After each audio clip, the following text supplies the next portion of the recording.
Bonjour. Aujourd'hui, on va décortiquer un document qui a l'air tout simple comme ça, mais qui est en fait un outil surpuissant, la proposition commerciale. On va voir ensemble comment transformer une simple offre en un véritable pacte de confiance. Bref, comment passer du chaos à la clarté. C'est parti. Ça vous parle, ce genre de situation? Le client qui, en plein milieu du projet, ajoute des petites demandes? Les allers-retours de correction qui n'en finissent plus? Ou ce fameux moment, toujours un peu délicat, où il faut aborder la question de l'argent? Eh bien, toutes ces frustrations, elles ont presque toujours la même origine. Un gros manque de cadre dès le départ. Et la solution justement, c'est de voir la proposition non pas comme une sorte de facture en avance, mais plutôt comme le plan d'un architecte. Chaque section, chaque petite ligne est là pour construire des fondations bien solides, pour éviter les quiproquos, et pour être sûr que tout le monde regarde bien dans la même direction. Alors, la toute première partie de ce plan, c'est la base de tout. Définir très précisément ce qui va être fait. C'est le « quoi ».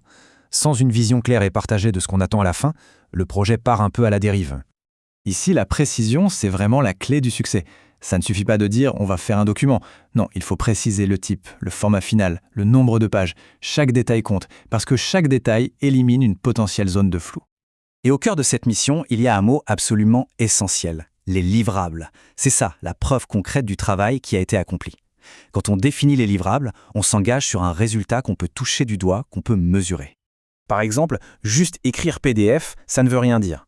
Un PDF qui part chez l'imprimeur n'a absolument rien à voir avec un PDF pour le web.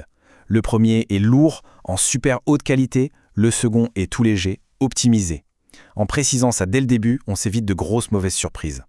Et là, le point qui change tout, c'est le mot optionnel. Les fichiers sources, vous savez, les fichiers de travail qu'on peut modifier, ça a une valeur énorme. Les proposer en option, c'est reconnaître cette valeur et donc la facturer comme il se doit, au lieu de la donner par défaut. Allez, on passe à la deuxième grande partie, le comment. Une fois que le quoi est bien clair, il faut expliquer comment on va y arriver. C'est une étape cruciale pour mettre le client en confiance et pour montrer son professionnalisme. Avoir un processus bien structuré, c'est la meilleure preuve de professionnalisme qu'on puisse donner. Chaque étape a son but, du brief de départ jusqu'à la livraison finale. Ça montre qu'il n'y a pas de place pour l'improvisation. Non, il y a un plan, une méthode, et ça, pour un client, c'est extrêmement rassurant. Et dans ce processus, attention à cette petite ligne, c'est peut-être la plus importante de tout le document. En spécifiant le nombre de séries de corrections incluses, on pose une limite, une barrière très claire. Toute demande qui dépasse ce cadre devient alors une prestation supplémentaire, donc facturable.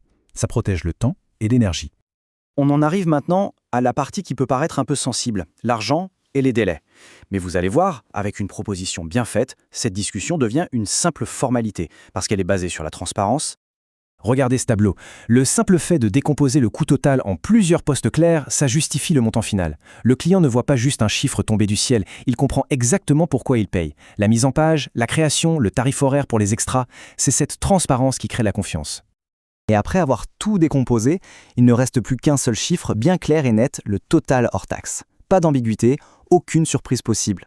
C'est le montant final sur lequel tout le monde est d'accord, tout simplement parce qu'il a été justifié ligne par ligne. Et de la même façon, une chronologie, même simple, ça pose des repères clairs. Ça donne un rythme au projet et ça permet surtout de gérer les attentes du client. Il sait exactement quand il peut attendre les premières propositions et la livraison finale. On maîtrise le temps. Et voilà la dernière étape, la formalisation. C'est à ce moment-là que la proposition passe d'un simple document d'information à un véritable contrat. On peut dire que c'est la poignée de main officielle. Les conditions, c'est simple et direct. L'acompte, ça lance le projet. C'est un signe d'engagement des deux côtés. Le solde, qui est dû à la fin, il clôture la mission une fois que tout a été livré. C'est un équilibre juste pour tout le monde. Il ne faut vraiment pas sous-estimer la puissance de cet acompte. Ce n'est pas juste une avance sur paiement, non. C'est un filtre qui assure le sérieux du client. C'est un moyen de couvrir les premiers frais. Et surtout, c'est le signal que la relation démarre sur des bases saines et professionnelles. Et voici l'acte final. La signature, avec le nom et la date, c'est le point de non-retour. C'est le oui officiel qui valide absolument tout ce qui a été écrit avant. Le document devient un contrat et ça protège tout le monde. On termine souvent par cette phrase « Merci pour votre confiance ». Mais il faut bien se rendre compte que cette confiance, elle ne tombe pas du ciel. Elle a été construite petit à petit à travers chaque section de cette proposition, par la clarté de la mission, par la transparence des prix et par le professionnalisme de la méthode. Alors, la vraie question à se poser, c'est celle-ci.